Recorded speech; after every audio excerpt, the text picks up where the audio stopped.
Bem, pessoal, dando sequência então ao nosso capítulo 1, conjuntos numéricos e operações fundamentais, vamos falar hoje então dos conjuntos numéricos. Então, conjuntos numéricos, como o nome está dizendo, é o conjunto dos números que a gente conhece.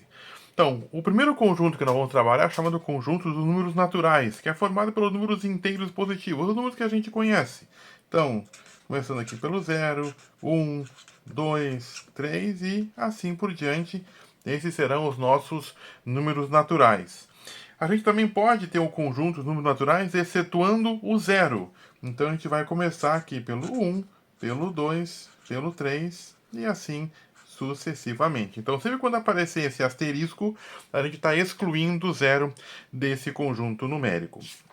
Outro conjunto que nós temos aqui é o chamado conjunto dos números inteiros, que é chamado com a letra identificado pela letra Z, tá? Que é formado pelos números positivos e negativos, incluindo o zero. Então esses números inteiros vão começar lá desde o negativo, então a gente vem lá do infinito, então menos 2, menos 1, 0, 1, 2 e assim por diante lá para o infinito positivo. Quando a gente tem o asterisco, a gente exclui o número zero. Então, lá, vemos do infinito negativo, menos 2, 1, 2 e assim por diante.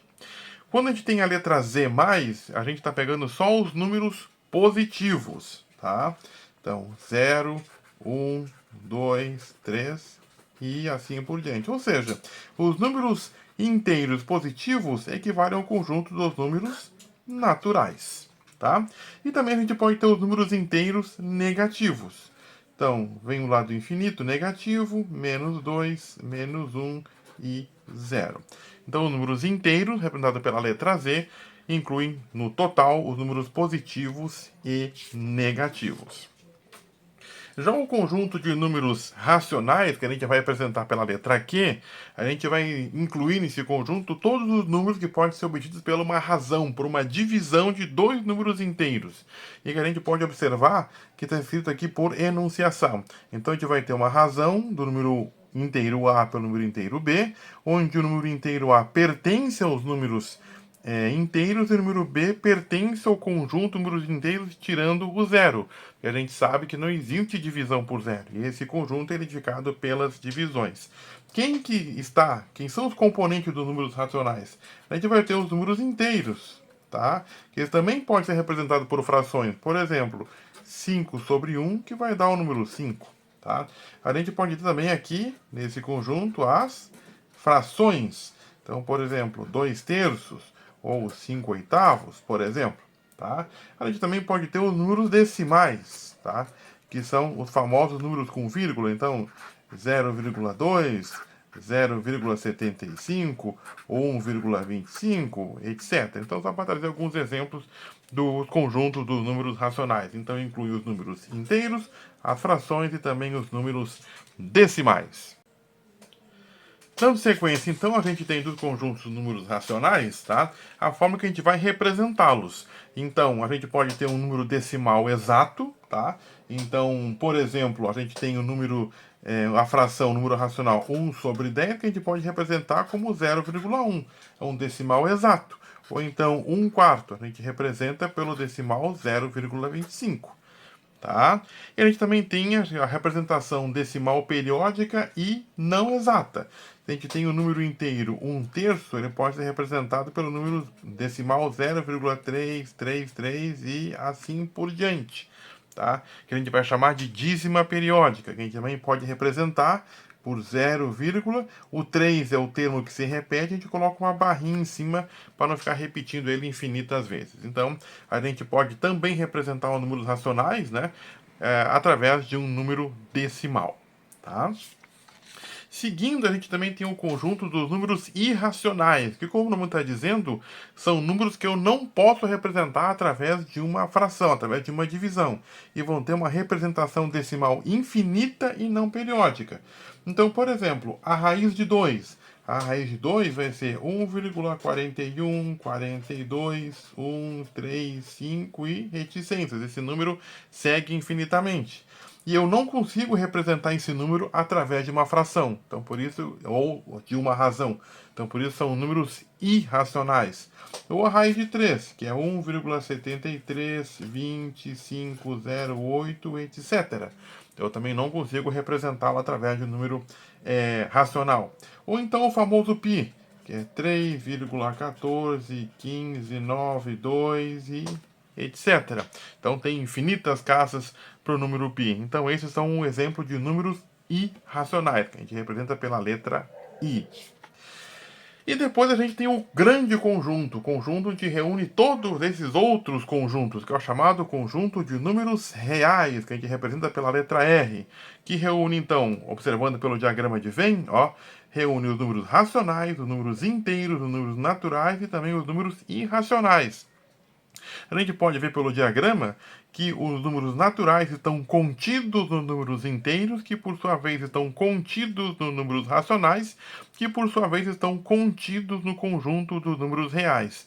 E num outro subconjunto, ainda dentro dos reais, estão os chamados números irracionais. Tá? Então esse é o nosso diagrama de Venn para os chamados conjuntos numéricos. Uma outra situação importante que reúne os números é a chamada reta numérica, que vocês podem ver nesse exemplo, né, que é um recorte da reta numérica. Ele vem do infinito negativo e vai para o infinito positivo do outro lado. Ele permite, então, localizar, comparar e ordenar os números. Então, a gente vai ter ideias com relação a esse número de posição, distância, maior ou menor valor, tá? Então, a gente sempre tem o ponto zero, tá? Que nós chamamos de origem, tá? Então, a partir do zero, eu posso me deslocar para um lado ou me deslocar para o outro. A gente pode ver que à direita da origem estão os números chamados positivos. E à esquerda da origem estão os números negativos. Tá? É muito importante a gente conseguir observar isso dentro da nossa reta numérica. O que é, então, o oposto de um número e o valor absoluto ou módulo? Tá? Um número é dito oposto ou simétrico de outro quando situam-se à mesma distância da origem, do ponto zero. Então nós temos aqui a origem, que é o ponto zero.